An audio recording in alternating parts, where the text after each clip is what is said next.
ਜੁਗੋ ਜੁਗ ਅਟਲ ਸਤਿਗੁਰੂ ਸ੍ਰੀ ਗੁਰੂ ਗ੍ਰੰਥ ਸਾਹਿਬ ਜੀ ਪਵਿੱਤਰ ਹਜ਼ੂਰੀ 'ਚ ਇਕੱਤਰ ਹੋਏ ਗੁਰੂ ਸਵਰੂਪ ਗੁਰੂ ਖਾਲਸਾ ਸਾਧ ਸੰਗਤ ਜੀਓ, ਧੰਤਾ ਦੇ ਪਾਤਰ ਹੋ। ਪਿਛਲੇ ਪਹਿਰਾਂ ਦੇ ਸਜੇ ਹੋਏ ਦੀਵਾਨਾਂ 'ਚ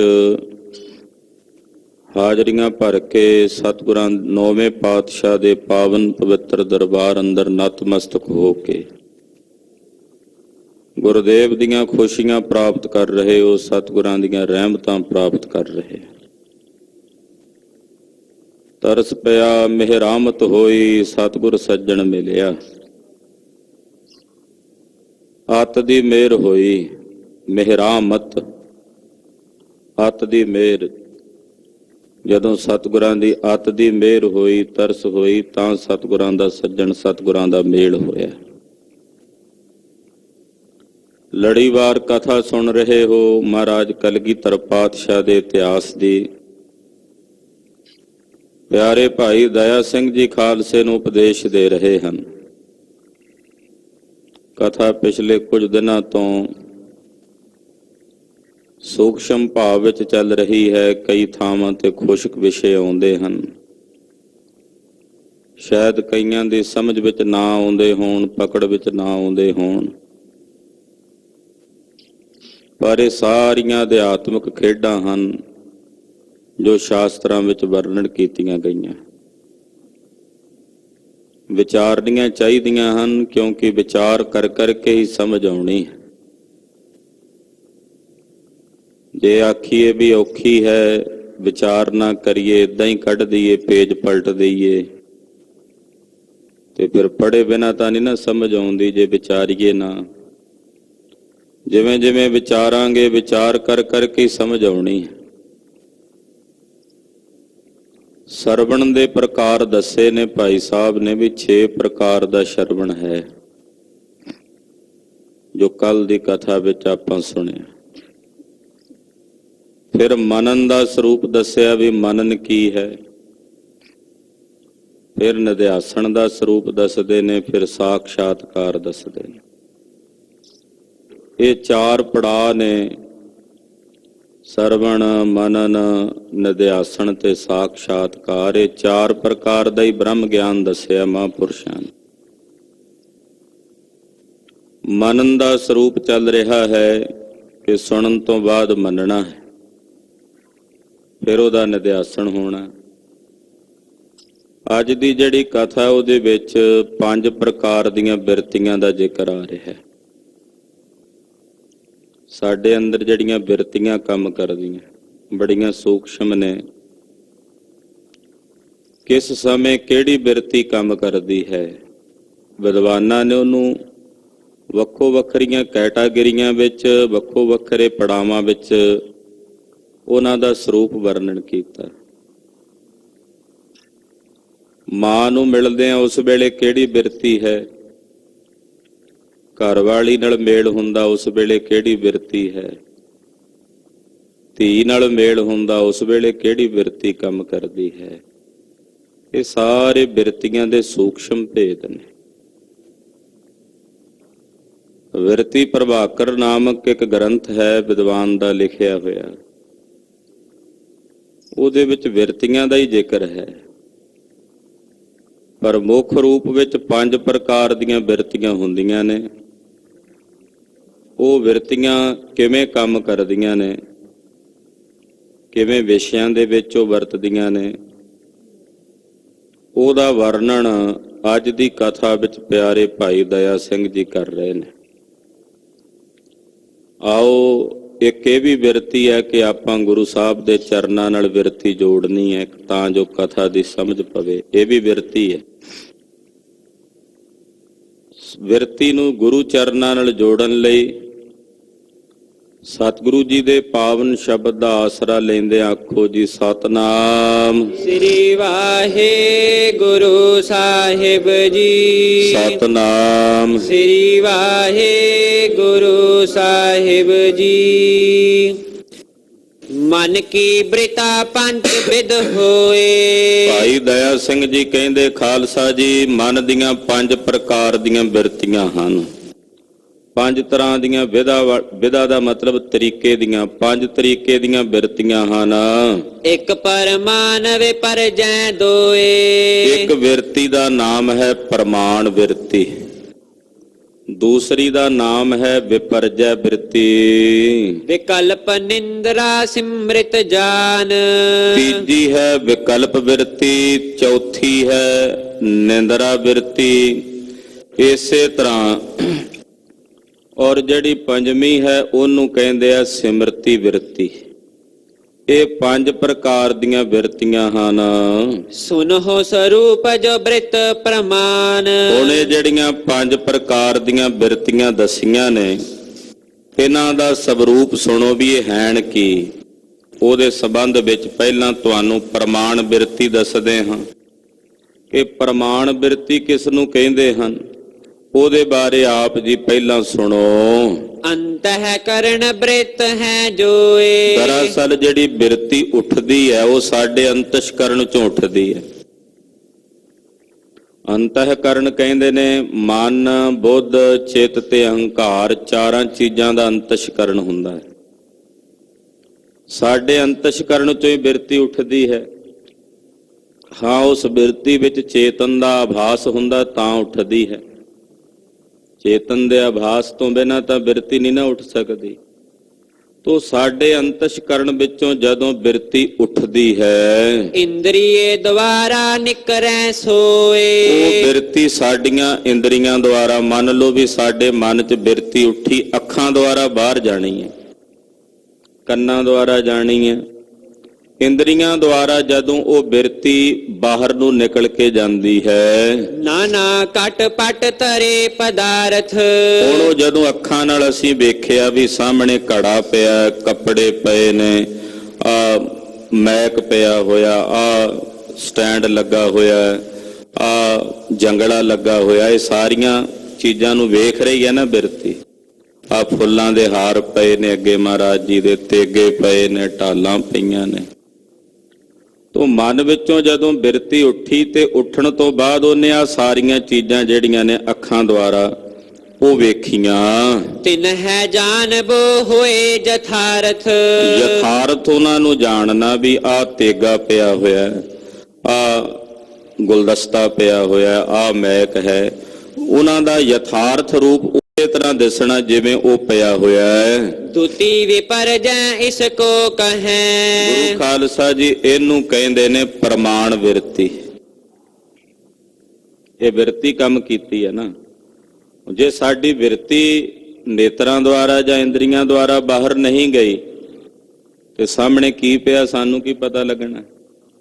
ਮਨ ਚੋਂ ਬਿਰਤੀ ਨਿਕਲੀ, ਅੱਖਾਂ ਦੁਆਰਾ ਉਹਨੇ ਵੇਖਿਆ ਵੀ ਆ ਸਾਹਮਣੇ ਆ ਚੀਜ਼ਾਂ ਪਈਆਂ ਨੇ, ਉਹਨਾਂ ਦਾ ਯਥਾਰਥ ਰੂਪ ਉਸੇ ਤਰ੍ਹਾਂ ਸਾਨੂੰ ਦਿਸ ਗਿਆ। ਇਹਨੂੰ ਪ੍ਰਮਾਣ ਬਿਰਤੀ ਕਹਿੰਦੇ ਹਨ। ਇਸੇ ਤਰ੍ਹਾਂ ਦੂਸਰੀ ਹੈ ਵਿਪਰਜੈ ਬਿਰਤੀ।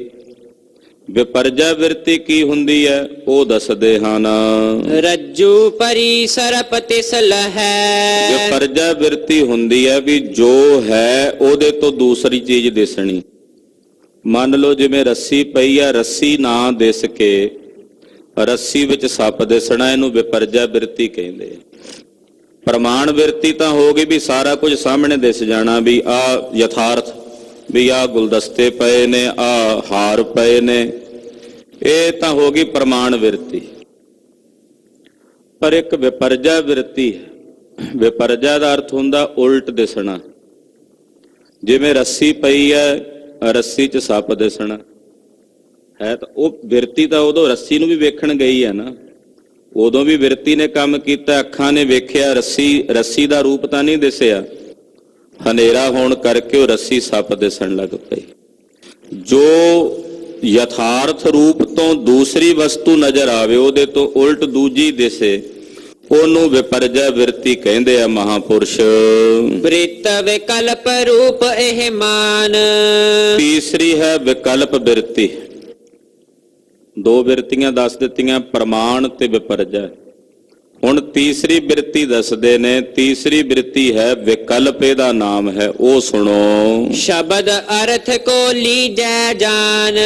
ਹੁਣ ਜਿਵੇਂ ਕੋਈ ਸ਼ਬਦ ਸੁਣਿਆ ਸੀ, ਸ਼ਬਦ ਦੇ ਅਰਥ ਦਾ ਤਾਂ ਪਤਾ ਲੱਗ ਗਿਆ, ਸ਼ਬਦ ਦੇ ਅਰਥ ਦਾ ਪਤਾ ਲੱਗ ਗਿਆ ਵੀ ਇਹ ਸ਼ਬਦ ਦਾ ਅਰਥ ਹੈ। ਜਿਵੇਂ ਅਸੀਂ ਸੁਣਿਆ, ਫੀਲ ਰਬਾਬੀ ਬਲਦ ਪਖਾਵਜ ਕਊਆ ਤਾਲ ਬਜਾਵੈ, ਪਹਿਰ ਚੋਲਨਾ ਗਦਹਾ ਨਾਚੈ, ਭੈਸਾਂ ਭਗਤ ਕਰਾਵੈ।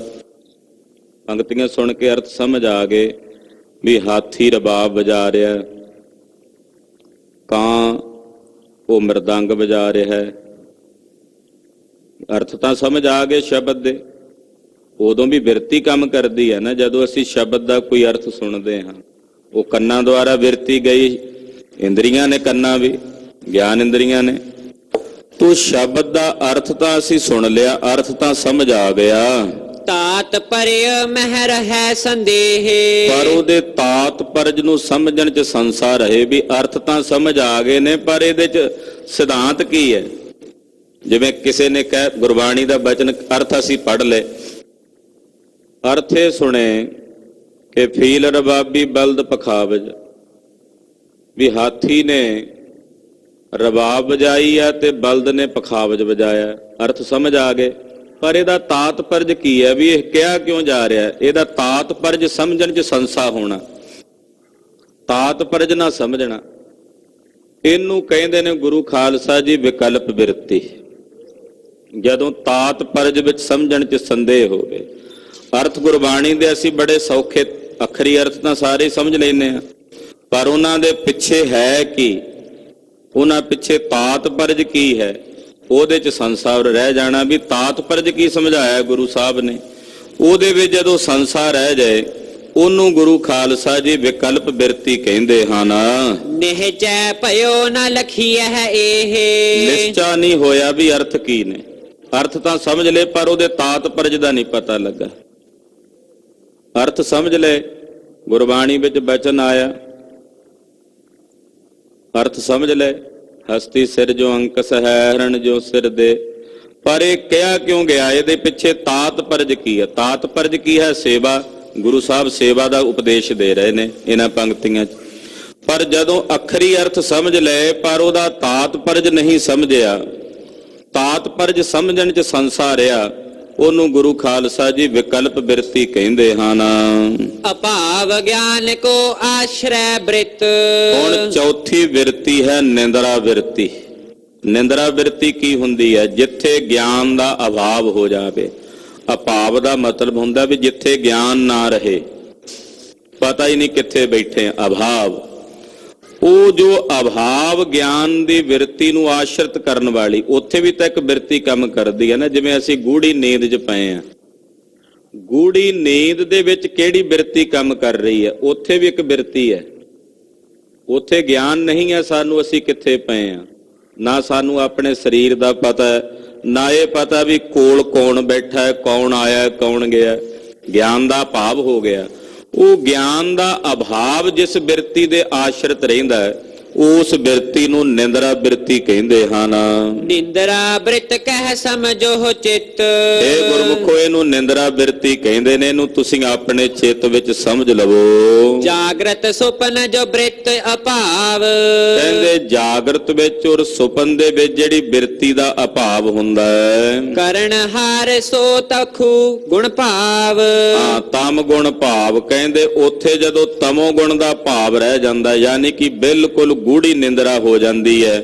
ਜਾਗਰਤ ਔਰ ਸੁਪਨ ਵਿੱਚ ਜਿਹੜੀ ਬਿਰਤੀ ਕੰਮ ਕਰਦੀ, ਉਹ ਵੀ ਅਭਾਵ ਹੋ ਜਾਂਦੀ, ਯਾਨੀ ਕਿ ਉਹ ਵੀ ਨਹੀਂ ਰਹਿ ਜਾਂਦੀ। ਸੁਖਪਤ ਤਮ ਗੁਣ ਗ੍ਰਹਿਣ ਜੋ ਕਰੈ। ਜਿੱਥੇ ਸੁਖਪਤੀ ਵਿੱਚ ਉਹ ਬਿਰਤੀ ਤਮੋ ਗੁਣ ਨੂੰ ਗ੍ਰਹਿਣ ਕਰਕੇ ਬਿਲਕੁਲ ਗਿਆਨ ਤੋਂ ਰਹਿਤ ਹੋ ਜਾਂਦੀ ਹੈ। ਉਹਨੂੰ ਪਤਾ ਹੀ ਨਹੀਂ ਰਿਹਾ ਕਿੱਥੇ ਪਏ ਹਾਂ, ਪਤਾ ਹੀ ਨਹੀਂ ਲੱਗਾ ਕਿੱਥੇ ਪਏ ਰਹੇ ਹਾਂ, ਕਿੰਨਾ ਟਾਈਮ ਲੰਘ ਗਿਆ ਇੰਨਾ। ਯਾਨੀ ਕਿ ਉਹ ਜਿਹੜੀ ਬਿਰਤੀ ਜਿਹਨੂੰ ਪਤਾ ਹੀ ਨਹੀਂ ਲੱਗਾ, ਉਹ ਵੀ ਤਾਂ ਕੋਈ ਬਿਰਤੀ ਸੀ ਨਾ ਅੰਦਰ, ਜਿਹਨੂੰ ਪਤਾ ਹੀ ਨਹੀਂ ਲੱਗਾ। ਉਹ ਜਿਹੜੀ ਬਿਰਤੀ ਹੈ ਉਹਨੂੰ ਗੁਰੂ ਖਾਲਸਾ ਜੀ ਨਿੰਦਰਾ ਬਿਰਤੀ ਕਹਿੰਦੇ ਆ। ਸੁਖਪਤੀ ਵਿੱਚ ਉਹ ਕੇਵਲ ਤਮੋ ਗੁਣ ਨੂੰ ਗ੍ਰਹਿਣ ਕਰਕੇ ਰਹਿੰਦੀ ਹੈ। ਨਿੰਦਰਾ ਬ੍ਰਿਤੀ ਨਾਮ ਤਿਸਰ ਰੈ ਮਹਾਪੁਰਸ਼ ਨੂੰ ਨਿੰਦਰਾ ਬਿਰਤੀ ਕਹਿੰਦੇ ਹਨ। ਪ੍ਰਥਮ ਸਮੇਂ ਕੁਛ ਅਨੁਭਵ ਕੀਨ। ਹੁਣ ਗੁਰੂ ਖਾਲਸਾ ਜੀ ਸਿਮਰਤੀ ਬਿਰਤੀ ਕਿਹੜੀ ਹੈ? ਪੰਜਵੀਂ ਬਿਰਤੀ, ਪੰਜ ਤਰ੍ਹਾਂ ਦੀ ਬਿਰਤੀ ਹੈ ਨਾ, ਪੰਜਵੀਂ ਹੈ ਸਿਮਰਤੀ ਬਿਰਤੀ। ਮੰਨ ਲਓ ਅਸੀਂ ਪਹਿਲੇ ਸਮੇਂ 'ਚ ਕੋਈ ਬੰਦਾ ਵੇਖਿਆ ਸੀ ਜਾਂ ਪਹਿਲੇ ਸਮੇਂ 'ਚ ਕੋਈ ਕੰਮ ਕੀਤਾ ਸੀ, ਉਹਨੂੰ ਅਨੁਭਵ ਕਰਨਾ ਦੁਬਾਰਾ। ਹਾਂਜੀ। ਅਪਰ ਸਮੈ ਚਿਤ ਵੈ ਸਤ ਚੀਨ। ਔਰ ਦੂਸਰੇ ਸਮੇਂ ਵਿੱਚ ਉਹਨੂੰ ਚਿਤਵ ਕੇ ਸਤ ਕਰਕੇ ਜਾਣਨਾ।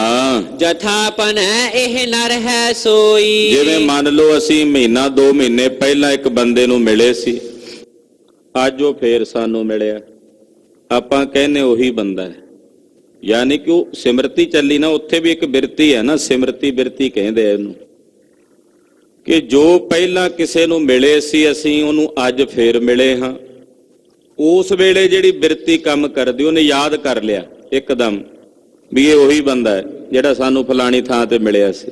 ਉਹ ਬਿਰਤੀ ਉਸ ਵੇਲੇ ਕਿਹੜੀ ਕੰਮ ਕਰਦੀ, ਉਹਨੂੰ ਕਹਿੰਦੇ ਨੇ ਸਿਮਰਤੀ ਬਿਰਤੀ।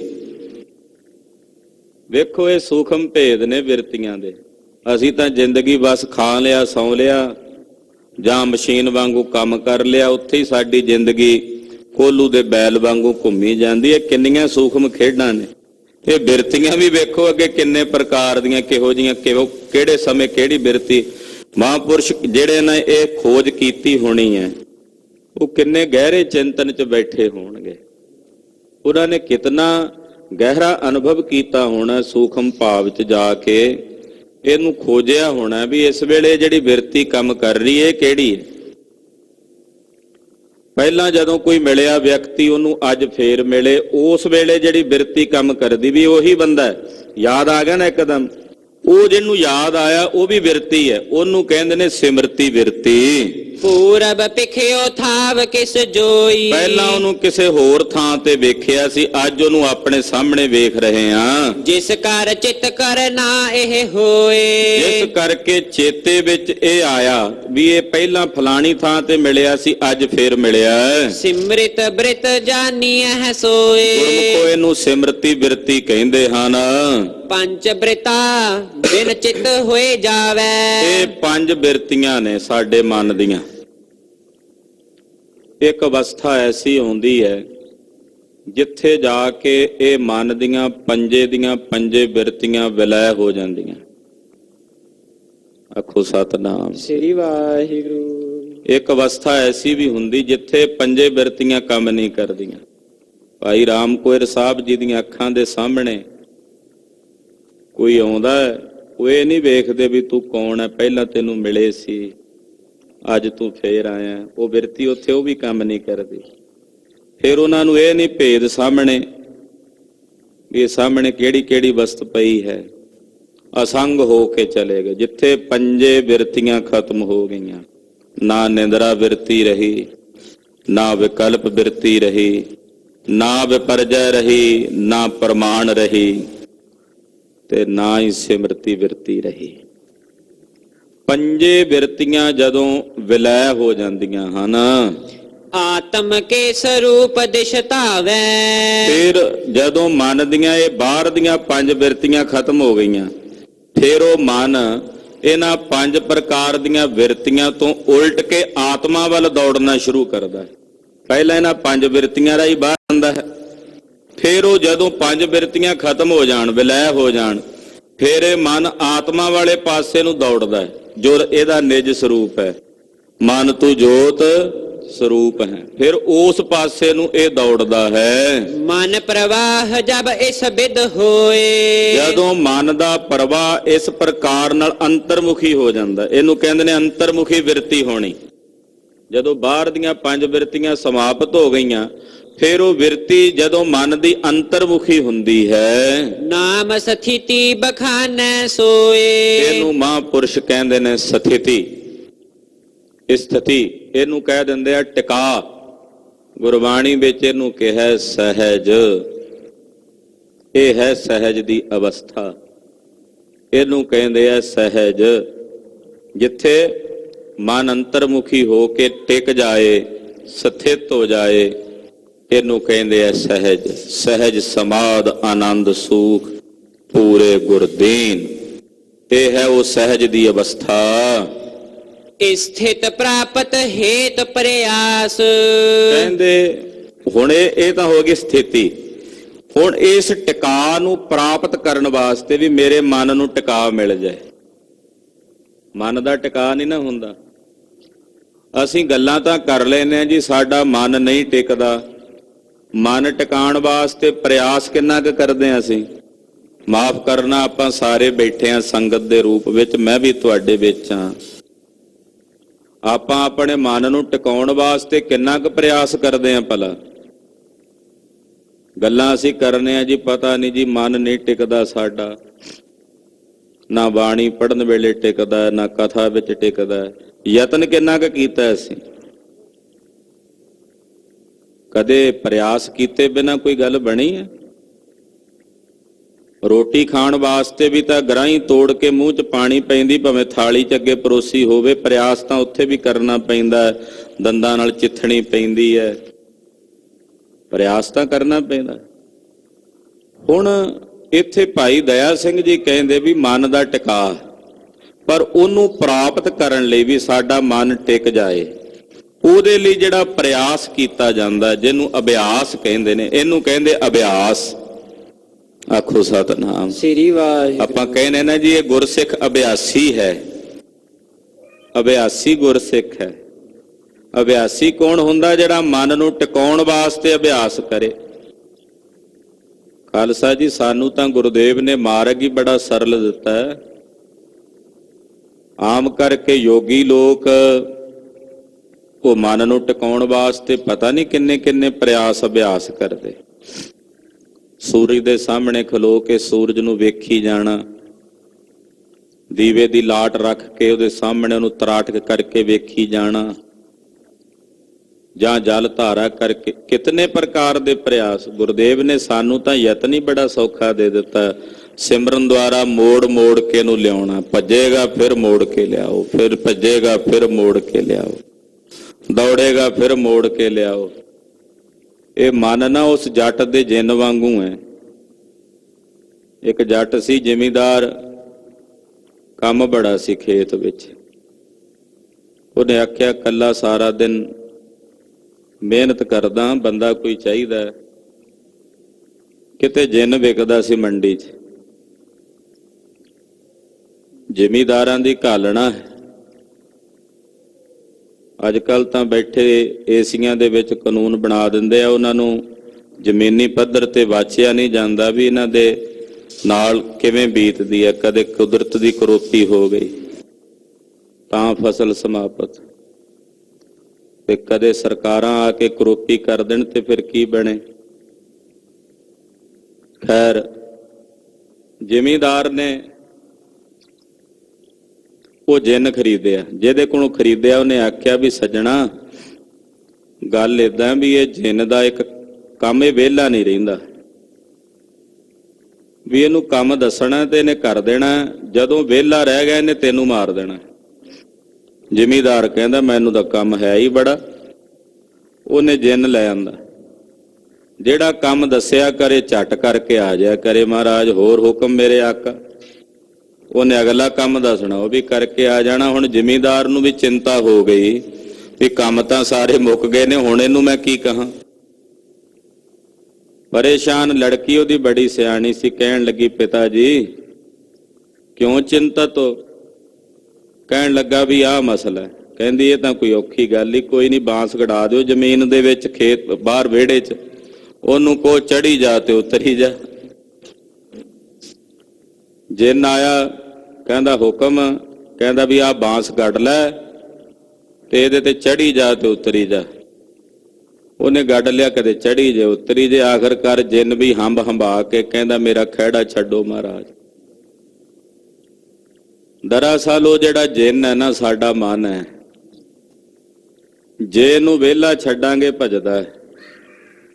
ਜੇ ਇਹਨੂੰ ਸਤਿਗੁਰਾਂ ਦੇ ਸਿਮਰਨ ਵਿੱਚ ਜੋੜ ਲਈਏ ਤੇ ਫਿਰ ਇਹ ਟਿਕਾ ਵਿੱਚ ਆ ਜਾਂਦਾ ਹੈ, ਫਿਰ ਹਾਰ ਜਾਂਦਾ ਹੈ।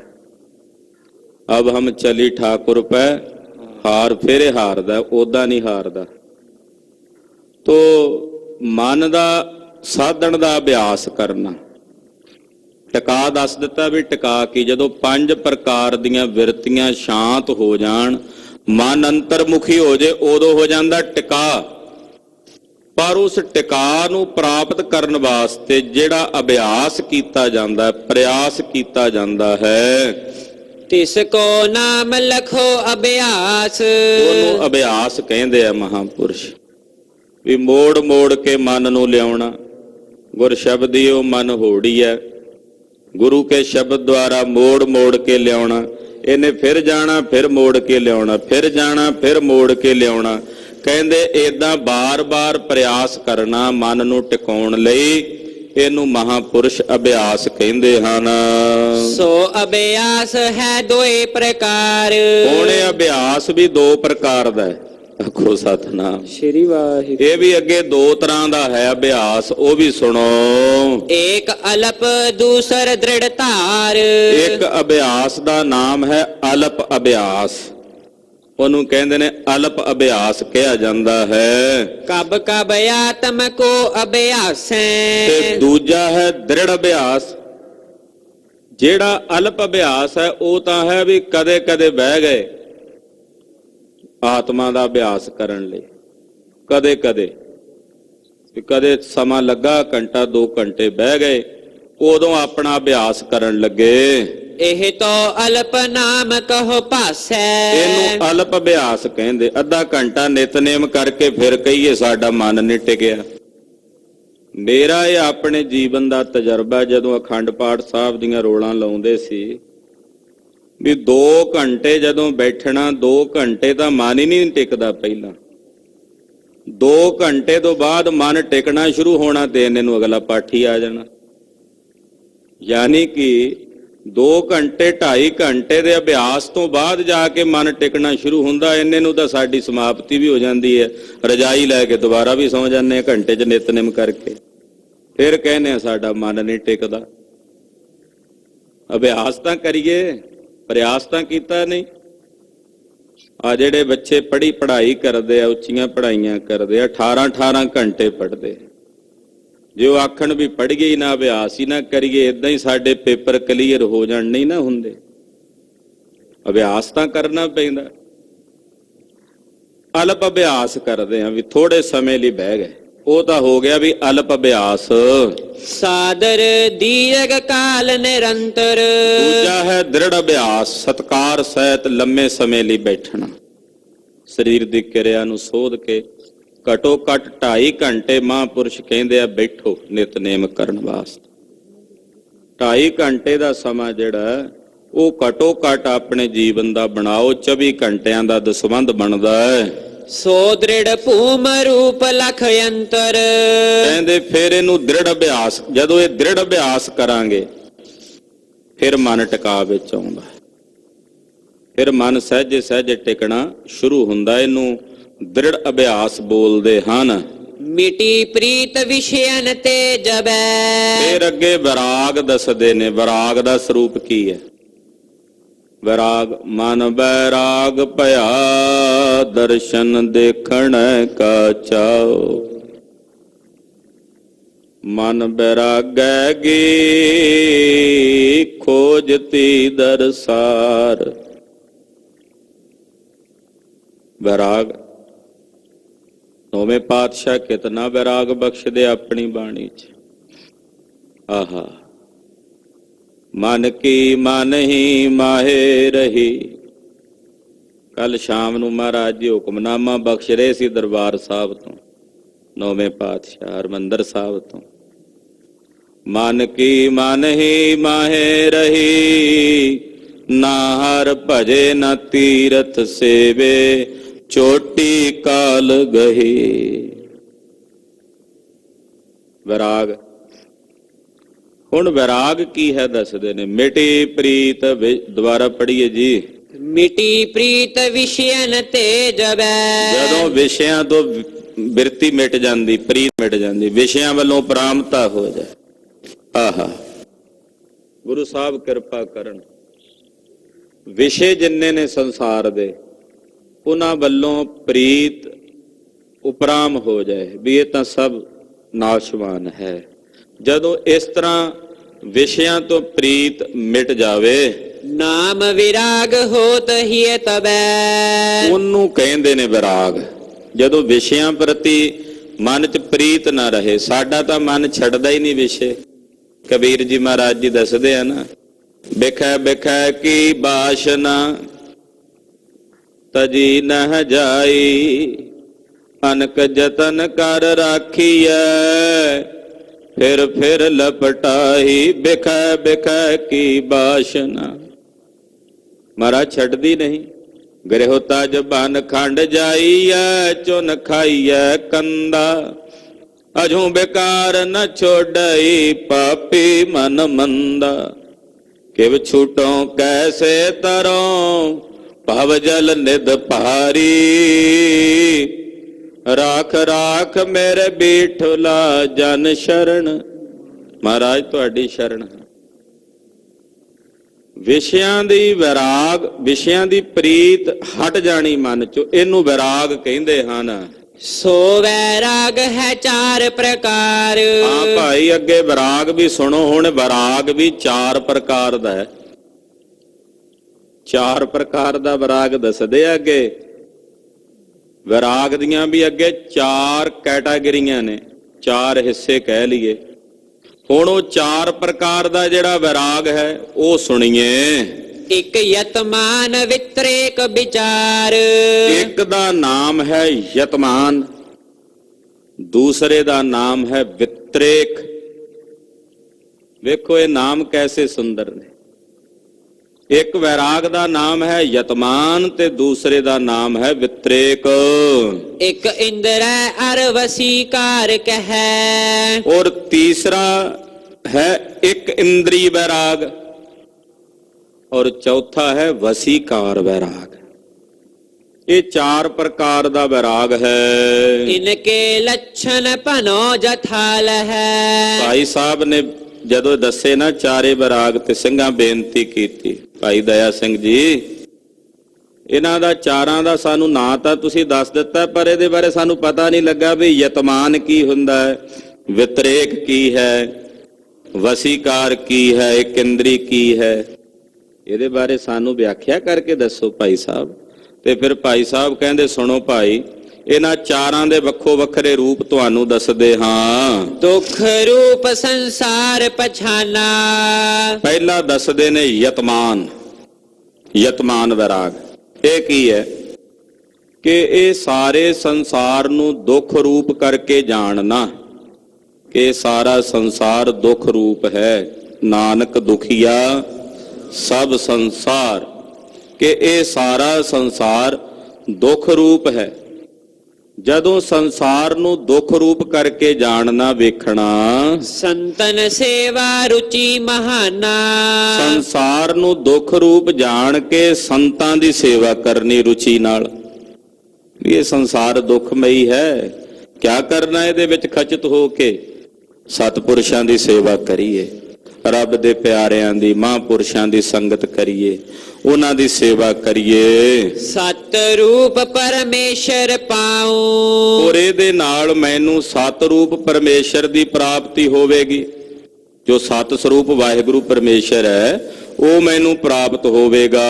ਬੰਧਨ ਕਰਮ ਪਏ ਛੁਟਕਾਉ। ਔਰ ਜਿਹੜੇ ਮੇਰੇ ਕਰਮਾਂ ਦੇ ਬੰਧਨ ਮੈਨੂੰ ਪਏ ਹੋਏ ਨੇ ਉਹਨਾਂ ਤੋਂ ਮੇਰਾ ਛੁਟਕਾਰਾ ਹੋਵੇਗਾ।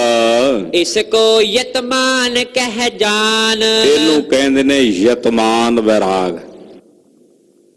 ਇਹਦਾ ਨਾਮ ਹੈ ਯਤਮਾਨ ਵੈਰਾਗ। ਇਸ ਨੂੰ ਯਤਮਾਨ ਵੈਰਾਗ ਕਹਿੰਦੇ ਹਨ।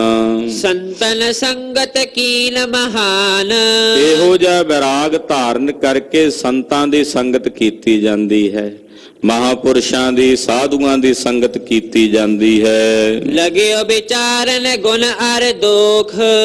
ਫਿਰ ਦੂਸਰਾ ਵੈਰਾਗ ਹੈ ਵਿਤਰੇਕ ਵੈਰਾਗ। ਇਹਦਾ ਕੀ ਮਤਲਬ ਹੈ? ਵਿਚਾਰ ਕਰਨ ਲੱਗਣੀ। ਵਿਚਾਰ ਕੀ ਕਰਨੀ? ਵੀ ਇਹਦੇ 'ਚ ਆਹ ਦੋਸ਼ ਹੈ, ਇਹਦੇ ਵਿੱਚ ਆਹ ਗੁਣ ਹੈ। ਏਦਾਂ ਦੋਸ਼ਾਂ ਨੂੰ ਤੇ ਗੁਣਾਂ ਨੂੰ ਵਿਚਾਰਨਾ। ਦੋਖਤ ਜੋ ਕਿਸ ਗੁਣ ਤੇ ਮੋਖ, ਵੀ ਜਿਹੜੇ ਦੋਸ਼ ਨੇ ਮੈਂ ਉਹ ਛੱਡ ਦਿਆਂ ਤੇ ਇਹੋ ਜਿਹਾ ਕਿਹੜਾ ਗੁਣ ਹੈ ਜਿਹੜਾ ਮੈਂ ਧਾਰਨ ਕਰਾਂ ਤੇ ਮੁਕਤ ਹੋ ਜਾਵਾਂ। ਵਿਚਾਰ ਕਰਨੀ, ਕਿਉਂਕਿ ਵਿਤਰੇਕ ਵਿਰਾਗ ਦੁਆਰਾ ਹੀ ਅਸੀਂ ਦੋਸ਼ਾਂ ਦੀ ਤੇ ਗੁਣਾਂ ਦੀ ਵਿਚਾਰ ਕਰਾਂਗੇ। ਦੋਸ਼ ਤਿਆਗਣੇ ਨੇ, ਔਰ ਐਸਾ ਕਿਹੜਾ ਗੁਣ ਹੈ ਜਿਸ ਨੂੰ ਮੈਂ ਧਾਰਨ ਕਰਕੇ ਮੁਕਤ ਹੋ ਜਾਵਾਂ। ਸਤ ਸੰਤੋਖ ਆਦ ਬਿਰਧਾਵੇ, ਸਤ ਸੰਤੋਖ ਦਇਆ ਖਿਮਾ, ਇਹ ਜਿੰਨੇ ਸ਼ੁਭ ਗੁਣ ਨੇ ਇਹਨਾਂ ਨੂੰ ਆਪਣੇ ਹਿਰਦੇ ਵਿੱਚ ਵਧਾਉਣਾ ਹੈ। ਕਾਮ ਕ੍ਰੋਧ ਮੋਹ ਆਦ ਘਟਾਵੇ, ਔਰ ਆਪਣੇ ਅੰਦਰੋਂ ਕਾਮ ਕ੍ਰੋਧ ਲੋਭ ਮੋਹ ਹੰਕਾਰ ਈਰਖਾ ਬਖੀਲੀ ਦ્વੈਸ਼ ਨਿੰਦਾ ਚੁਗਲੀ, ਇਹ ਜਿਤਨੇ ਵਿਕਾਰ ਨੇ ਇਹਨਾਂ ਨੂੰ ਘਟਾਉਣਾ ਹੈ। ਇਹ ਵੈਰਾਗ ਵਿਤਰੇਕ ਪਛਾਨ, ਇਹਨੂੰ ਵਿਤਰੇਕ ਵਿਰਾਗ ਕਹਿੰਦੇ ਨੇ। ਗੁਣਾਂ ਨੂੰ ਵਧਾਉਣਾ, ਔਗਣਾਂ ਨੂੰ ਘਟਾਉਣਾ। ਜੇ ਗੁਣ ਹੋਵਨ ਸਾਜਨਾ ਮਿਲ ਸਾਂਝ ਕਰੀਜੈ, ਸਾਂਝ ਕਰੀਜੈ ਗੁਣ ਹੈ ਕੇਰੀ, ਛੋੜ ਅਵਗਣ ਚੱਲੀਐ। ਅਵਗਣਾਂ ਨੂੰ ਛੱਡਣਾ, ਗੁਣਾਂ ਨੂੰ ਗ੍ਰਹਿਣ ਕਰਨਾ, ਇਹਨੂੰ ਵਿਤਰੇਕ ਵਿਰਾਗ ਕਹਿੰਦੇ ਹਨ।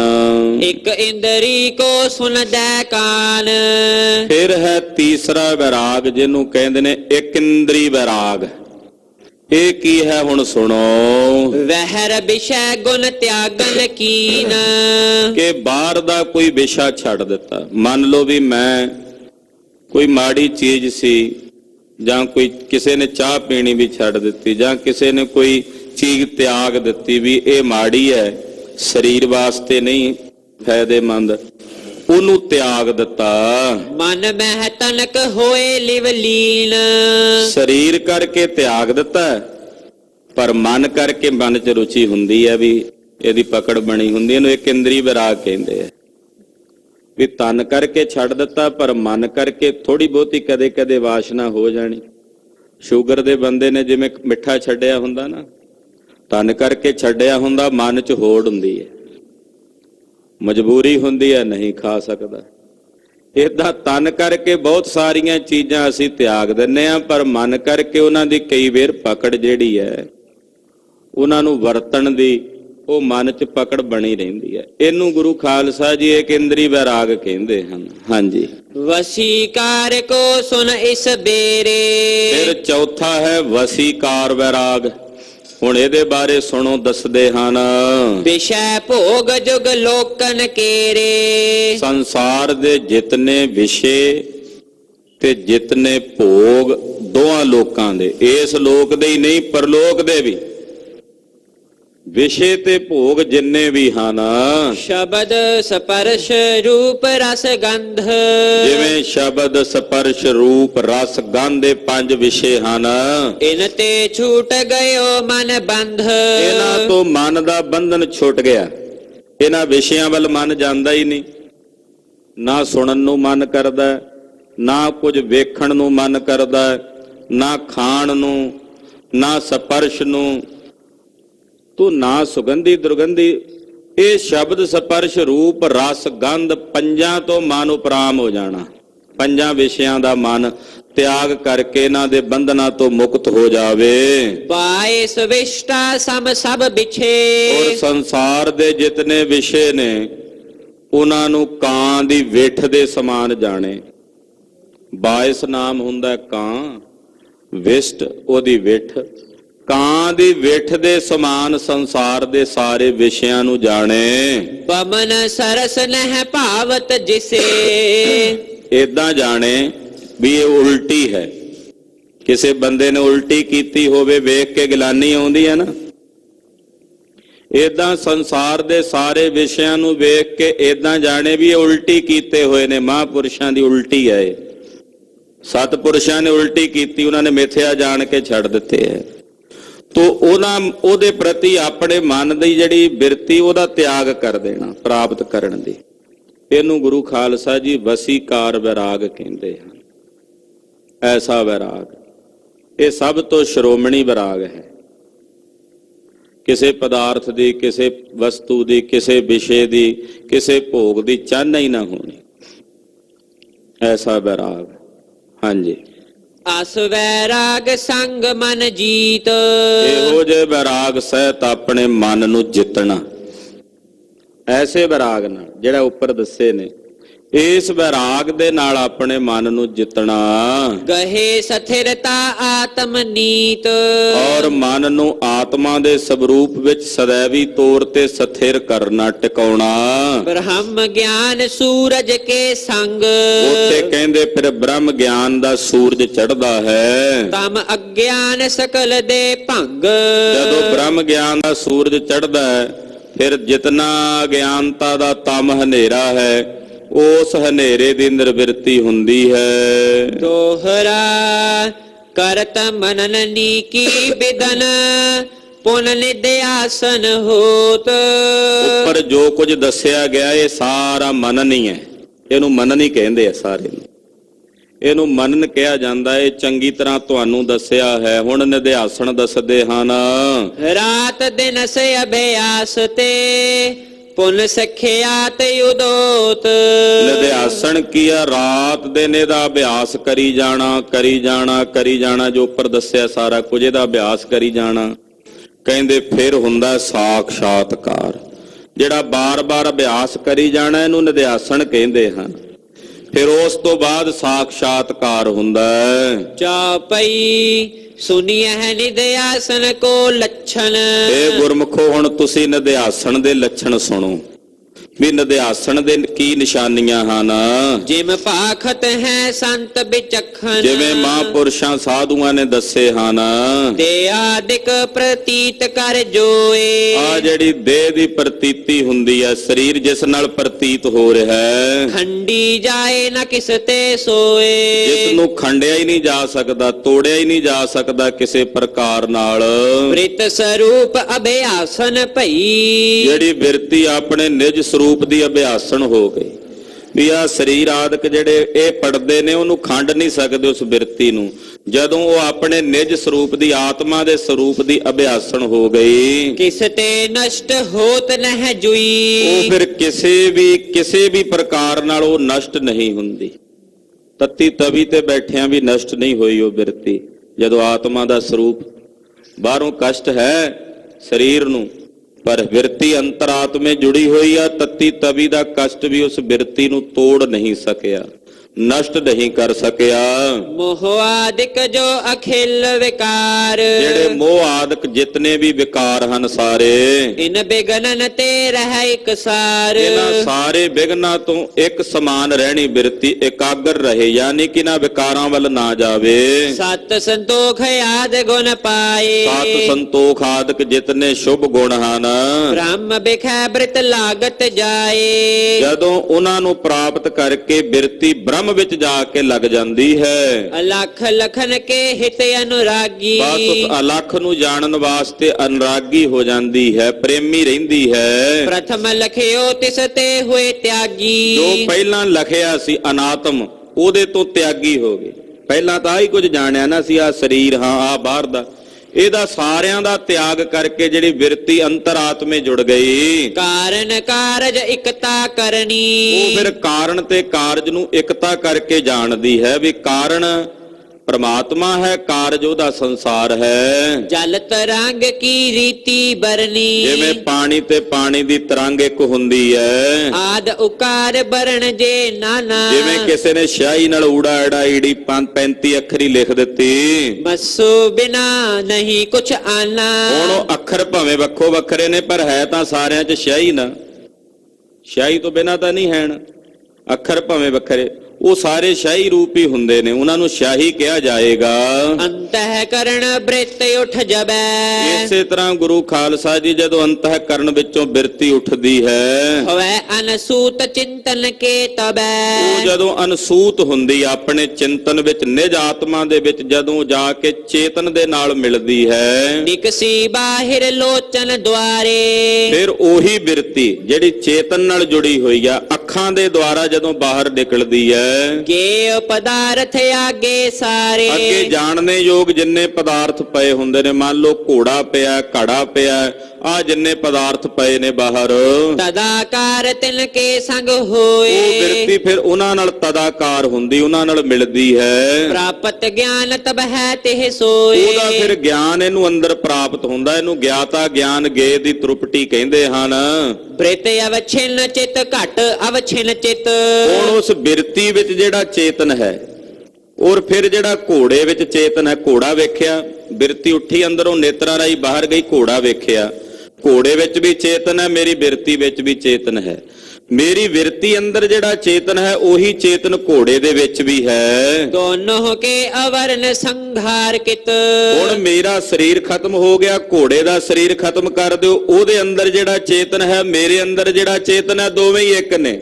ਆਖੋ ਸਤਿਨਾਮ ਸ੍ਰੀ ਵਾਹਿਗੁਰੂ। ਜਾਂ ਮੋਟਾ ਜਾਂ ਇਸ ਤਰ੍ਹਾਂ ਕਹਿ ਲੋ ਵੀ ਮੇਰੇ ਅੰਦਰ ਚੇਤਨ ਬਿਰਤੀ ਤੁਹਾਡੇ ਵੱਲ ਵੇਖ ਰਹੀ ਹੈ, ਤੁਹਾਡੇ ਅੰਦਰ ਜਿਹੜਾ ਚੇਤਨ ਹੈ ਔਰ ਮੇਰੇ ਅੰਦਰ ਜਿਹੜਾ ਚੇਤਨ ਹੈ, ਤੁਹਾਡਾ ਸਰੀਰ ਇੱਕ ਪਾਸੇ ਕਰ ਦਿਓ, ਮੇਰਾ ਸਰੀਰ ਇੱਕ ਪਾਸੇ ਕਰ ਦਿਓ, ਵਿੱਚ ਦੇ ਚੇਤਨ ਚੇਤਨ ਦੋਵੇਂ ਹੀ ਮਿਲ ਗਏ। ਆਖੋ ਸਤਿਨਾਮ ਸ੍ਰੀ ਵਾਹਿਗੁਰੂ। ਉੱਥੇ ਫਿਰ ਉਹ ਬਿਰਤੀ ਵਿਲੈ ਹੋ ਜਾਂਦੀ, ਆਤਮ ਸਰੂਪ ਨੂੰ ਉਹਦੇ ਵਿੱਚ ਚਲੀ ਜਾਂਦੀ ਹੈ। ਜਬ ਇਕਤਾ ਕੋ ਪ੍ਰਾਪਤ ਹੋਏ। ਜਦੋਂ ਏਕਤਾ ਨੂੰ ਪ੍ਰਾਪਤ ਹੋ ਜਾਂਦੀ ਹੈ, ਵਿਖੈ ਅਨੇਕ ਗਿਆਨ ਲਹੈ ਸੋਏ। ਉਹ ਅਨੇਕਾਂ ਵਿਸ਼ਿਆਂ ਦਾ ਗਿਆਨ ਲੈ ਲੈਂਦੀ ਹੈ ਵੀ ਆਹ ਚੀਜ਼ ਪਈ ਆ, ਆਹ ਚੀਜ਼ ਪਈ ਹੋਈ ਹੈ। ਤ੍ਰਿਪਟੀ ਗਿਆਤਾ ਗੇ ਰੁਗਿਆਨ। ਇਹਨੂੰ ਗਿਆਤਾ ਗੇ ਤੇ ਗਿਆਨ ਦੀ ਤ੍ਰਿਪਟੀ ਕਹਿੰਦੇ ਹਨ। ਮਿਲਿਓ ਬ੍ਰਹਮ ਸਭ ਵਿਖੈ ਸਮਾਨ। ਕਿ ਜਿਹੜਾ ਬ੍ਰਹਮ ਹੈ ਉਹ ਸਾਰਿਆਂ ਵਿੱਚ ਇੱਕ ਸਮਾਨ ਮਿਲਿਆ ਹੋਇਆ ਹੈ। ਜਥਾ ਤਾਲ ਮਹਿ ਨੀਰ ਬਿਸਾਲਾ। ਭਾਈ ਸਾਹਿਬ ਉਦਾਹਰਣ ਦਿੰਦੇ, ਕਹਿੰਦੇ ਜਿਵੇਂ ਤਲਾਬ ਦੇ ਵਿੱਚ ਪਾਣੀ ਹੁੰਦਾ ਨਾ, ਤਲਾਬ ਦੇ ਵਿੱਚ ਪਾਣੀ ਭਰਿਆ ਹੁੰਦਾ ਹੈ, ਕੂਲ ਕੇ ਦੁਆਰਾ ਹੋਇ ਕਰ ਚਾਲਾ। ਉਹ ਤਲਾਬ ਦੇ ਵਿੱਚੋਂ ਖਾਲ ਕੱਢੀ, ਆਪਾਂ ਆੜ ਵੀ ਕਹਿ ਦਿੰਨੇ ਆ, ਖਾਲ ਵੀ ਕਹਿ ਦਿੰਨੇ ਆ, ਤੇ ਕਹਿੰਦੇ ਜਦੋਂ ਉਹਦੇ ਵਿੱਚੋਂ ਖਾਲ ਕੱਢ ਕੇ ਪਾਣੀ ਤੋਰਿਆ, ਕਿਆਰੀ ਰੂਪ ਬਨ ਹੈ ਸੋ ਜਾਏ। ਤਲਾਬ ਵਿੱਚ ਪਾਣੀ ਸੀ, ਫਿਰ ਉਹ ਖਾਲ ਵਿੱਚ ਪਾਣੀ ਆਇਆ, ਫਿਰ ਅੱਗੇ ਕਿਆਰੇ ਵਿੱਚ ਗਿਆ ਤੇ ਉਹ ਕਿਆਰੇ ਵਿੱਚ ਜਾ ਕੇ ਮਿਲ ਗਿਆ। ਤੀਨੋਂ ਮੈਂ ਆਕਾਸ਼ ਇੱਕ ਭਾਏ। ਹੁਣ ਤਿੰਨਾਂ ਵਿੱਚ ਆਕਾਸ਼ ਤਾਂ ਇੱਕੋ ਹੀ ਹੈ। ਜਿਹੜਾ ਆਕਾਸ਼ ਤਲਾਬ ਦੇ ਵਿੱਚ ਸੀ, ਉਹੀ ਆਕਾਸ਼ ਖਾਲ ਦੇ ਵਿੱਚ ਵੀ, ਖਾਲ ਦੇ ਉੱਤੇ ਵੀ ਉਹੀ ਆਕਾਸ਼ ਹੈ ਨਾ ਜਿਹੜਾ ਤਲਾਬ 'ਚ ਹੈ। ਜਿਹੜਾ ਪਾਣੀ ਅੱਗੇ ਚਲਾ ਗਿਆ ਕਿਸੇ ਕਿਆਰੇ ਵਿੱਚ, ਉਹ ਕਿਆਰੇ ਦੇ ਉੱਤੇ ਵੀ ਆਕਾਸ਼ ਉਹੀ ਹੈ। ਇਹਨੂੰ ਗਿਆਤਾ ਗਿਆਨ ਗੇ ਦੀ ਤ੍ਰਿਪਟੀ ਦੇ ਨਾਲ ਤਰਜੀਹ ਦੇ ਰਹੇ ਨੇ ਕਿ ਜਿਹੜੀ ਸਾਡੀ ਬਿਰਤੀ ਦਾ ਪਾਣੀ ਹੈ, ਉਹ ਆਤਮਾ ਦੀ ਚੇਤਨਾ ਨਾਲ ਬਾਹਰ ਨਿਕਲਿਆ, ਮੇਰੀਆਂ ਅੱਖਾਂ ਦੁਆਰਾ ਗਿਆ, ਪਦਾਰਥ ਨੂੰ ਵੇਖਿਆ। ਉੱਥੇ ਜਦੋਂ ਇਹ ਇੱਥੋਂ ਤੱਕ ਗਿਆ, ਤਲਾਬ ਦੇ ਵਿੱਚ ਉੱਠਿਆ, ਉੱਥੇ ਤੱਕ ਗਿਆ ਤੇ ਖਾਲ ਤੱਕ ਗਿਆ। ਜਦੋਂ ਉਸ ਪਦਾਰਥ ਨੂੰ ਵੇਖਿਆ, ਸਾਹਮਣੇ ਜੰਗਲੇ ਨੂੰ ਵੇਖਿਆ, ਜੰਗਲੇ ਨੂੰ ਵੇਖ ਕੇ ਉਹਦੇ ਵਿੱਚ ਜਦੋਂ ਜਾ ਕੇ ਕਿਆਰੇ ਵਿੱਚ ਮਿਲ ਗਿਆ, ਤਿੰਨਾਂ ਵਿੱਚ ਹੈ ਕੀ ਸੀ? ਬ੍ਰਹਮ ਚੇਤਨ। ਚੇਤਨ ਕੇਵਲ ਉਹ ਬਿਰਤੀ ਦਾ ਪਾਣੀ ਹੈ ਜਿਹੜਾ ਜਾ ਰਿਹਾ, ਆਕਾਸ਼ ਤਿੰਨਾਂ ਵਿੱਚ ਇੱਕੋ ਹੈ। ਤਾਲ ਕੂਲ ਕਿਆਰੀ ਮੈਂ ਨਭ ਹੈ। ਤਲਾਬ ਵਿੱਚ ਤੇ ਫਿਰ ਜਿਹੜੀ ਉਹ ਖਾਲ ਹੁੰਦੀ ਹੈ, ਆੜ ਹੁੰਦੀ ਹੈ, ਤੇ ਕਿਆਰਾ, ਉਹਨਾਂ ਵਿੱਚ ਸਾਰਿਆਂ ਵਿੱਚ ਆਕਾਸ਼ ਇੱਕੋ ਹੀ ਹੈ। ਤਿਮ ਤ੍ਰਿਪਟੀ ਮਹਿ ਬ੍ਰਹਮ ਸੁਲਭ ਹੈ। ਇਦਾਂ ਜਿਹੜੀ ਤ੍ਰਿਪਟੀ ਹੁੰਦੀ ਹੈ ਗਿਆਨ ਗਿਆਤਾ ਗੇ ਦੀ, ਉਹਦੇ ਵਿੱਚ ਚੇਤਨਾ ਇੱਕੋ ਹੀ ਹੈ ਪ੍ਰਮਾਤਮਾ ਦੀ।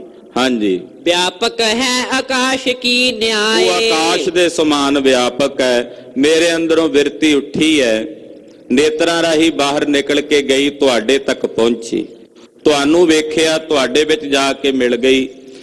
ਇਹ ਹੋ ਗਈ ਉਹ ਪਾਣੀ ਦੇ ਸਮਾਨ। ਪਰ ਹੁਣ ਜਦੋਂ ਇਸ ਬਿਰਤੀ ਨੂੰ ਇੱਕ ਪਾਸੇ ਰੱਖ ਦਈਏ, ਸਰੀਰਾਂ ਨੂੰ ਇੱਕ ਪਾਸੇ ਰੱਖ ਦਈਏ, ਮੇਰੇ ਅੰਦਰ ਜਿਹੜਾ ਚੇਤਨ ਸੀ, ਉਸੇ ਚੇਤਨ ਨੇ ਤੁਹਾਡੇ ਚੇਤਨ ਨੂੰ ਵੇਖਿਆ। ਸਰੀਰ ਦੇ ਪਰਦੇ ਦੂਰ ਹੋ ਗਏ। ਜਦੋਂ ਇਹ ਪਰਦੇ ਦੂਰ ਹੁੰਦੇ ਨੇ, ਉਦੋਂ ਫਿਰ ਅਵਸਥਾ ਬਣਦੀ ਹੈ। ਆਪਾਂ ਤਾਂ ਰੋਜ਼ ਪੜ੍ਹ ਲੈਨੇ ਆ ਬੜੇ ਸੌਖੇ ਢੰਗ ਨਾਲ, ਪਰ ਅਵਸਥਾ ਜਦੋਂ ਇਹ ਇੱਥੇ ਪਹੁੰਚੇ ਸੀ ਸਤਿਗੁਰੂ ਜੀ, ਇੱਥੇ ਪਹੁੰਚ ਕੇ ਫਿਰ ਉਹਨਾਂ ਨੇ ਆਖਿਆ ਸਭ ਗੋਬਿੰਦ ਹੈ, ਸਭ ਗੋਬਿੰਦ ਹੈ, ਗੋਬਿੰਦ ਬਿਨ ਨਹੀਂ ਕੋਈ। ਜਦੋਂ ਇੱਥੇ ਪਹੁੰਚ ਗਏ ਨੌਵੇਂ ਪਾਤਸ਼ਾਹ, ਫਿਰ ਉਹਨਾਂ ਆਖਿਆ ਘਟ ਘਟ ਮੈਂ ਹਰ ਜੂ ਬਸੈ, ਸੰਤਨ ਕਹਿਓ ਪੁਕਾਰ। ਵੇਖੋ ਕਿੰਨੇ ਸੂਖਮ ਭੇਦ, ਇਹ ਗੁਰਬਾਣੀ ਦੇ ਹੀ ਭੇਦ ਨੇ ਜਿਹੜੇ ਇੱਥੇ ਨਾਲ ਨਾਲ ਪਤਾ ਲੱਗ ਰਹੇ ਹਨ।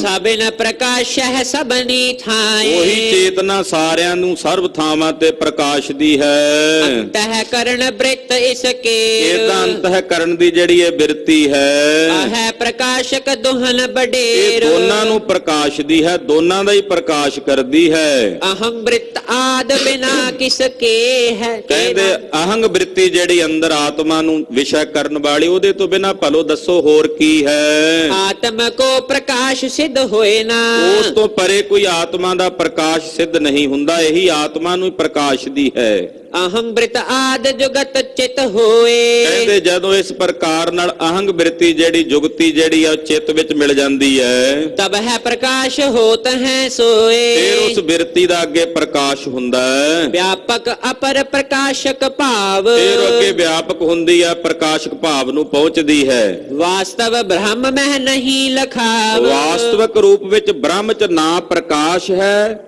ਨਾ ਉਹਨੂੰ ਵਿਆਪਕ ਕਹਿ ਸਕਦੇ ਆ।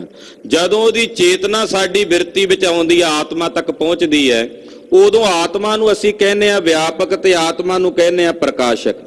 ਜਿਹੜਾ ਬ੍ਰਹਮ ਹੈ ਉਹ ਬ੍ਰਹਮ ਨਾ ਪ੍ਰਕਾਸ਼ਕ ਕਹਿ ਸਕਦੇ ਆ ਨਾ ਉਹਨੂੰ ਵਿਆਪਕ ਕਹਿ ਸਕਦੇ ਆ, ਉਹ ਤਾਂ ਬਸ ਉਹੀ ਹੈ, ਬ੍ਰਹਮ ਹੀ ਬ੍ਰਹਮ ਹੈ। ਹਾਂਜੀ, ਵਾਸਤਵ ਆਤਮ ਤਤ ਨਿਰੰਕਾਰ, ਵਾਸਤਵਿਕ ਰੂਪ ਵਿੱਚ ਆਤਮ ਤਤ ਜਿਹੜਾ ਹੈ ਉਹ ਨਿਰਾਕਾਰ ਹੈ, ਨਿਰਵਿਕਲਪ ਅਰ ਬਿਨਾ ਉਹ ਵਿਕਾਰ, ਨਿਰਵਿਕਲਪ ਹੈ ਔਰ ਬਿਨਾਂ ਵਿਕਾਰਾਂ ਤੋਂ ਹੈ। ਅਹੰ ਅਹੰ ਕੀ ਬ੍ਰਿਤੀ ਜੋ ਸਬੈ, ਜਦੋਂ ਅਹੰਗ ਦੀ ਬਿਰਤੀ ਉਸ ਅਹੰਗ ਬਿਰਤੀ ਨਾਲ, ਯਾਨੀ ਕਿ ਜਿਹੜੀ ਅਹੰਗ ਬਿਰਤੀ ਜਿਹੜੀ ਸਾਡੇ ਅੰਦਰ ਆਤਮਾ ਨੂੰ ਵਿਸ਼ੇ ਕਰਨ ਵਾਲੀ ਹੈ, ਉਹ ਸਾਡੇ ਸਰੀਰ ਦੀ ਅਹੰਗ ਬਿਰਤੀ ਦੇ ਨਾਲ ਹੋਏ ਸਬੰਧ ਤਦਾਤਮ ਜਬੈ, ਉਹਦੇ ਨਾਲ ਜਦੋਂ ਉਹਦਾ ਤਦਾਤਮ ਸੰਬੰਧ ਹੁੰਦਾ ਹੈ, ਜਥਾ ਲੋਹੇ ਕੇ ਗੋਲੇ ਸੰਗ, ਫਿਰ ਉਹਦੇ ਵਿੱਚ ਵੀ ਉਹ ਬਿਰਤੀ ਕੰਮ ਕਰਨ ਲੱਗ ਪੈਂਦੀ। ਜਿਵੇਂ ਅੱਗੇ ਉਦਾਹਰਣ ਦਿੰਦੇ ਨੇ, ਜਿਵੇਂ ਕੋਈ ਲੋਹੇ ਦਾ ਗੋਲਾ ਹੁੰਦਾ ਹੈ, ਅਗਨ ਤਦਾਤਮ ਹੋਏ ਇੱਕ ਰੰਗ, ਅੱਗ ਦਾ ਤਦਾਤਮ ਸੰਬੰਧ ਜਦੋਂ ਉਸ ਗੋਲੇ ਨਾਲ ਜੁੜਦਾ ਤੇ ਉਹ ਗੋਲਾ ਲਾਲ ਸੁਰਖ ਹੋ ਜਾਂਦਾ ਹੈ। ਪਾਏ ਅਗਨ ਕੇ ਗੁਣ ਕੋ ਲੋਹਾ, ਉਹ ਵੀ ਲੋਹਾ ਵੀ ਅੱਗ ਦੇ ਹੀ ਗੁਣ ਪ੍ਰਾਪਤ ਕਰ ਲੈਂਦਾ ਹੈ। ਤ੍ਰਿਣਿਆਦਿਕ ਕੋ ਦਾਹਿਤ ਓਹਾ, ਉਹ ਫਿਰ ਘਾਹ ਨੂੰ ਵੀ ਸਾੜ ਦਿੰਦਾ।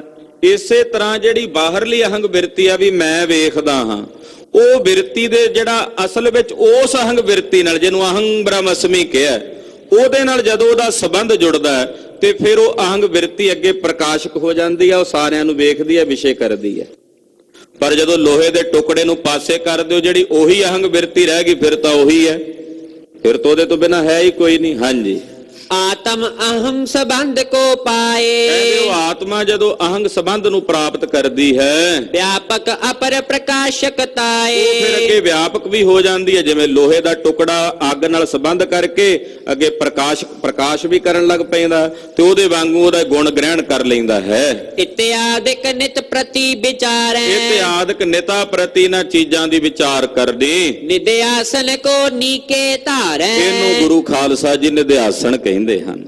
ਇਹ ਨਿਧਿਆਸਣ ਹੈ, ਇਹ ਨਿਧਿਆਸਣ ਦਾ ਸਰੂਪ ਹੈ। ਜਦੋਂ ਇਹ ਸਮਝ ਆ ਜਾਏ ਕਿ ਅਹੰਗ ਬਿਰਤੀ ਜਿਹੜੀ ਸਾਡੇ ਅੰਦਰ ਕੰਮ ਕਰ ਰਹੀ ਹੈ, ਉਹਦੇ ਪਿੱਛੇ ਇੱਕ ਹੋਰ ਅਹੰਗ ਬਿਰਤੀ ਹੈ ਜਿਸ ਦੇ ਨਾਲ ਉਹਦੇ ਤੇ ਪ੍ਰਭਾਵ ਪੈਂਦਾ ਤੇ ਉਹ ਅੱਗੇ ਪ੍ਰਕਾਸ਼ਕ ਹੁੰਦੀ ਹੈ, ਵਿਆਪਕ ਹੁੰਦੀ ਹੈ, ਉਹਨੂੰ ਕਹਿੰਦੇ ਆਤਮਾ ਦਾ ਸਰੂਪ। ਇਹਦਾ ਅਭਿਆਸ ਕਰਨਾ ਇਹਨੂੰ ਨਿਧਿਆਸਣ ਕਹਿੰਦੇ ਹਨ। ਅੱਗੇ ਨਿਧਿਆਸਣ ਦੇ ਸਰੂਪ ਦੱਸਦੇ ਨੇ, ਫਿਰ 6 ਪ੍ਰਕਾਰ ਦੇ ਅੱਗੇ ਪ੍ਰਮਾਣ ਦੱਸਦੇ ਨੇ। ਤੋ 1-2 ਦਿਨਾਂ ਦੀ ਕਥਾ ਦੇ ਵਿੱਚ ਹੀ ਇਹ ਸਾਰੀ ਸੂਖਸ਼ਮ ਜੀ ਕਥਾ ਸਮਾਪਤ ਹੋਣੀ ਹੈ। ਅਗਲਿਆਂ ਪ੍ਰਕਰਣਾਂ ਵਿੱਚ ਆਪ ਜੀ ਇਹ ਕਥਾ ਸਰਵਣ ਕਰੋਗੇ। ਸਤਿਗੁਰੂ ਸੱਚੇ ਪਾਤਸ਼ਾਹ ਜੀ ਦਾ ਪਾਵਨ ਇਤਿਹਾਸ ਕਥਨ ਕਰਦਿਆਂ ਹੋਈਆਂ ਭੁੱਲਾਂ ਚੁੱਕਾਂ ਦੀ ਖਿਮਾ।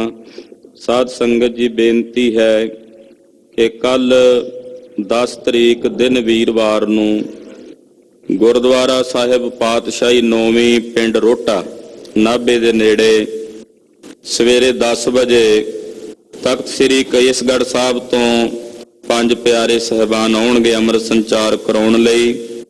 ਜਿਨ੍ਹਾਂ ਵੀ ਮਾਈਆਂ ਭਾਈਆਂ ਨੇ ਹਾਲੇ ਅੰਮ੍ਰਿਤ ਨਹੀਂ ਛਕਿਆ, ਉਹ ਖੰਡੇ ਦੀ ਪੌਲ ਛਕ ਕੇ ਕੱਲ ਸਵੇਰੇ 10 ਵਜੇ ਤਿਆਰ ਹੋ ਕੇ ਕੇਸੀ ਇਸ਼ਨਾਨ ਕਰਕੇ 5 ਕੱਕਿਆਂ ਦੇ ਸਹਿਤ ਹਾਜ਼ਰ ਹੋ ਜਾਣ। ਔਰ ਖੰਡੇ ਦੀ ਪੌਲ ਛਕ ਕੇ ਗੁਰੂ ਵਾਲੇ ਬਣਨੇ ਬੇਨਤੀ ਪ੍ਰਵਾਨ ਕਰਨੀ ਜੀ। ਵਾਹਿਗੁਰੂ ਵਾਹਿਗੁਰੂ ਵਾਹਿਗੁਰੂ ਵਾਹਿਗੁਰੂ ਵਾਹਿਗੁਰੂ ਵਾਹਿਗੁਰੂ ਵਾਹਿਗੁਰੂ ਵਾਹਿਗੁਰੂ ਵਾਹਿਗੁਰੂ ਵਾਹਿਗੁਰੂ ਵਾਹਿਗੁਰੂ ਵਾਹਿਗੁਰੂ ਵਾਹਿਗੁਰੂ ਵਾਹਿਗੁਰੂ ਵਾਹਿਗੁਰੂ ਵਾਹਿਗੁਰੂ ਜਗਤ ਜਲੰਦਾ ਰੱਖ ਲੈ ਜਗਤ ਜਲੰਦਾ ਰੱਖ ਲੈ ਜਗਤ ਜਲੰਦਾ ਰੱਖ ਲੈ ਜਗਤ ਜਲੰਦਾ ਰੱਖ ਲੈ ਜਗਤ ਜਲੰਦਾ ਰੱਖ ਲੈ ਜਗਤ ਜਲੰਦਾ ਰੱਖ ਲੈ ਜਗਤ ਜਲੰਦਾ ਰੱਖ ਲੈ ਜਗਤ ਜਲੰਦਾ ਰੱਖ ਲੈ ਆਪਣੀ ਕਿਰਪਾ ਧਾਰ ਆਪਣੀ ਕਿਰਪਾ ਧਾਰ ਆਪਣੀ ਕਿਰਪਾ ਧਾਰ ਆਪਣੀ ਕਿਰਪਾ ਧਾਰ ਵਾਹਿਗੁਰੂ ਵਾਹਿਗੁਰੂ ਵਾਹਿਗੁਰੂ ਵਾਹਿਗੁਰੂ ਵਾਹਿਗੁਰੂ ਵਾਹਿਗੁਰੂ ਵਾਹਿਗੁਰੂ ਵਾਹਿਗੁਰੂ ਵਾਹਿਗੁਰੂ ਵਾਹਿਗੁਰੂ ਵਾਹਿਗੁਰੂ ਵਾਹਿਗੁਰੂ ਵਾਹਿਗੁਰੂ ਵਾਹਿਗੁਰੂ ਵਾਹਿਗੁਰੂ ਵਾਹਿਗੁਰੂ हे अच्युत हे पार ब्रह्म अबनासी अघनास हे पुरन हे सर्वमय दुख पंजन गुणतास हे संगी हे निरंकार हे निर्गुण सब टेक हे गोविंद हे गुण निधान जाके सदा विवेक हे अपरंपर हर हरे है पी होवन हार हे संतह कै सदा संग हे धारा आधार हे ठाकुर हूँ दासरो मैं निर्गुण गुण नहीं कोए नानक दीजै नाम दान राखो ही है परो आए प्रभ शरणागति कृपा नित दयाल एक अखर हर मन बस्त नानक होत निहाल वाहिगुरु नाम जहाज है चढ़े सो उतरे पार जो शरदा कर सेवंदे गुर पार उतारन हार वाहिगुरु नाम जहाज है चढ़े सो उतरे पार जो शरदा कर सेवंदे गुर पार उतारन हार वाहिगुरु जी का खालसा वाहिगुरु जी की फतेह।